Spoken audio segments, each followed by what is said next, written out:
office of Vice President of the Republic of Ghana, to the office of Vice President of the Republic of Ghana, do in the name of the Almighty God swear do in the name of the Almighty God swear that I will be faithful and true to the Republic of Ghana, that I will at all times preserve, protect, and defend the Constitution of the Republic of Ghana, and I dedicate myself to the service and well-being of the people of the Republic of Ghana, and to do right to all manner of persons.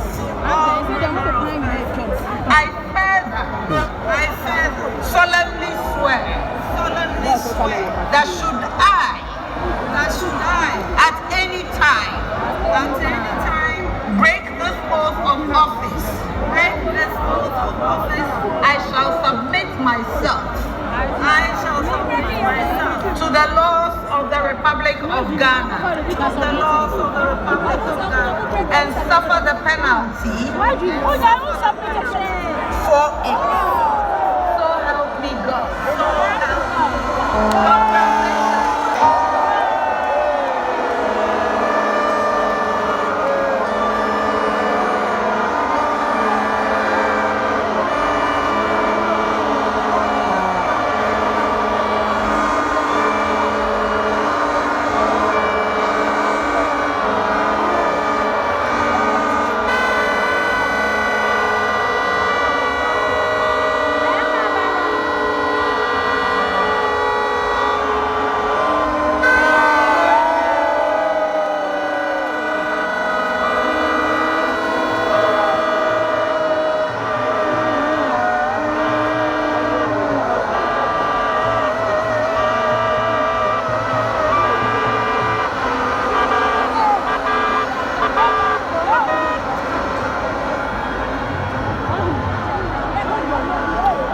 Excellency, kindly say after me. This is the oath of allegiance. I,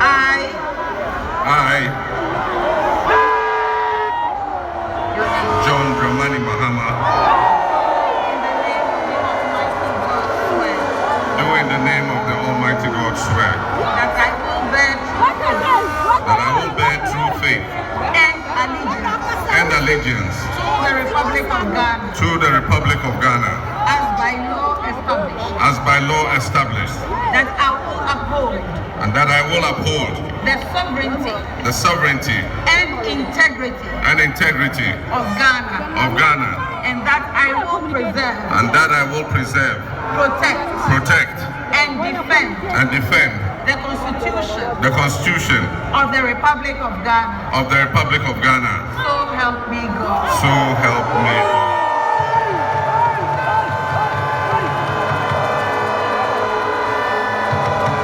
Of President of the Republic of Ghana. Do in the name of the Almighty God swear. That I will be faithful. And true. To the Republic of Ghana. That I will at all times. Preserve. Protect. And defend. The Constitution. Of the Republic of Ghana. And that I dedicate myself. To the service. And well-being. Of the people. Of the Republic of Ghana. And to do right. To all manner of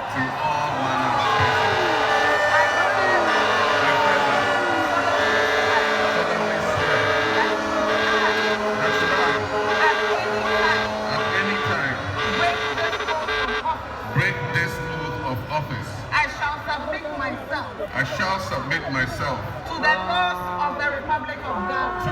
of the Republic of Ghana, and suffer and suffer the penalty for it. the penalty for it. So help me God. So help me God. Region, the capital of our country, Ghana, for the inauguration of the President-elect of the Republic of Ghana and the Vice President-elect.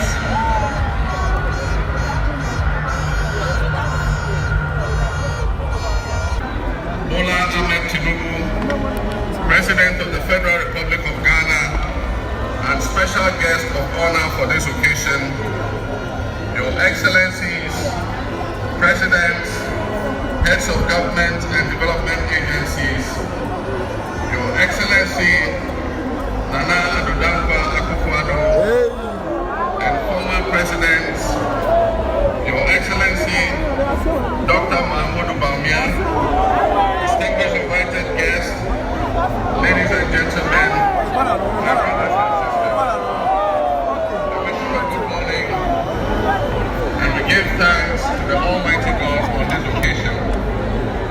Our Father who art in heaven, we thank you for giving us this day, a day that offers me, your humble servant, a unique opportunity to work to reset our dear country, Ghana.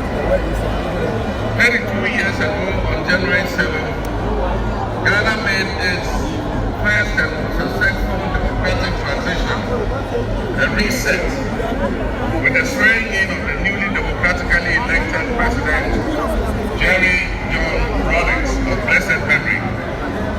Our nation was returned from multi-party democracy with a new constitution that went into effect, and the Fourth Republic was officially established. I refer to it as a reset because on that day in 1993, we made our fourth attempt at establishing a democratic system of government with term limits based on free, fair, and transparent elections.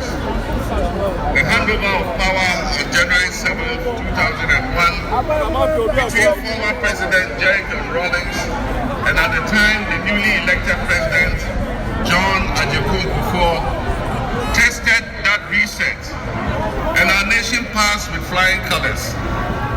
So today, with my induction as the new President of the Republic of Ghana, history is being made once again. And it is a history worth repeating every 4 years with each newly elected president. Today, we're also making a different kind of history. One that speaks to our maturity as a democracy, a nation of citizens enfranchised with the authority at the polls to determine their political future. Today's exercise between the outgoing President, His Excellency Nana Addo Dankwa Kufuor, and I feels a bit like a deja vu. That is because 8 years ago to this day, on January 7, 2017, we shared this same space and performed this same transitional exercise. At the time, I was the outgoing President, having served one term, and he was the incoming President, having been given a mandate by the people of Ghana to lead this great nation of us. He and I both understood on that day, as I'm sure we are today, that it is the people of Ghana that we are elected to serve. Somehow, it seems fitting that it is with Nana Kufuor that I twice shared this stage and this unique historical distinction. Because Nana Kufuor and I began our national political careers in Parliament in the same year, 1996. He has always greeted me with warmth, a firm handshake and a smile. And he is perhaps the only person in my life who has persistently chosen to call me Johnny. While we belong to opposing political parties, we shared a sense of mutual respect. In those early days, we probably could not have imagined that destiny would bring us to the leadership of our respective parties and that we'll have to face off 3 separate times as we each vie for the highest office of the land. Nana, as this will be our final meeting under these circumstances, and as I look back on the journey we have traveled together, 2 much younger men who entered Parliament together with a full head of black hair, and you with the same bald head and round eyeglasses, I have to say that you have, without exception, been a worthy opponent. I extend my warmest wishes to His Excellency, the former Vice President, Dr. Alhaji Mahmoud Bawumia. It was a grueling campaign, and we gave it our all. Your sportsmanship in making an early concession eased tensions and contributed to the early conclusion of the electoral contest. I wish you all the best in your endeavors.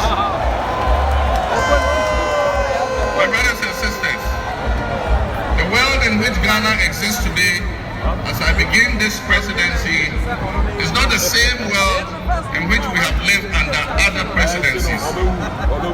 There are tensions and conflicts that have not previously existed between nations. These tensions and conflicts place pressure on alliances to decide where we will support. There's a seismic shift happening within the system of global economic dominance. Whereas the G7 nations, United States, the United Kingdom, Canada, France, Germany, Italy, and Japan once provided the highest percentage of the world's GDP, over the last decade, that number has been steadily dropping. However, the combined total of the GDP of the BRIC nations, Brazil, Russia, India, China, South Africa, Iran, Egypt, Ethiopia, UAE, their GDP has been consistently increasing. In 2023, for instance, the G7's combined total of world GDP was 30%. But by 2029, that number is predicted to drop to 27%. In 2023, the BRICS percentage of world GDP was 37.3%. And so what does this mean to us in Ghana? What could it mean to our economy? Where do we fit in this geopolitical maelstrom? Technologies such as artificial intelligence has taken us to new heights, opening up the potential for national, financial, and personal security issues that we're not yet able to imagine. One example is the use of misinformation and algorithm manipulations on social media platforms to sway a particular group's sentiments towards or away from something. Now more than ever before, we need to strengthen our ties with our neighbors to ensure that we're working together to keep our sub-region safe. We stand in solidarity and work in alliance with all our neighbors in the sub-region. Recognizing the history of our borders, we also acknowledge that on the other side of our country's borders are our family members. They may be Ivorians, they may be Togolese, they may be Burkinabes, they may be Nigerians or Malians, but they are also Akans, they are Kasinas, they are Guans, they are Ewes, they are Nzimes, they are Hauses, they are Moshis and Gurmes. Because we are all part of one another, one big family. With the increase of the climate crisis, and as the waters grow warmer, melting, the Arctic ice and permafrost, there's a greater likelihood for viruses that have been frozen and thought to be extinct for decades, perhaps even centuries, to begin to spread and create another global pandemic. The changing climate conditions, increased population density in urban areas, and mass international travel are enabling existing viruses to spread and mutate at a faster and faster rate than they did before. This is a serious challenge. Let us not forget the toll that the past epidemics of viruses like Ebola, COVID and mpox have taken on the families and communities and medical infrastructure in several of our neighboring countries and in the sub-region. Let us also not forget how swiftly and completely the COVID pandemic brought the entire world to a screeching halt. My government will be working diligently to strengthen our public health systems while monitoring the global health situation so that when, and not if, but when the next pandemic or epidemic occurs, the loss of lives in Ghana will be minimal. The larger world exists around us and to some extent within us. While we cannot and should never use it as an excuse to stray from the direct and immediate needs of Ghana for the well-being of our citizens, we must also bear in mind that the affairs of the world, if we care to shape, lessen, avoid, or even at the other end of things, maximize the effect they have on us. My brothers and sisters, barely a month ago, we held historic elections that have caused dramatic shifts in our political landscape. I feel greatly honored that you, my compatriots, considered me worthy of receiving such an unprecedented and overwhelming mandate to steer the affairs of our beloved nation at this critical time in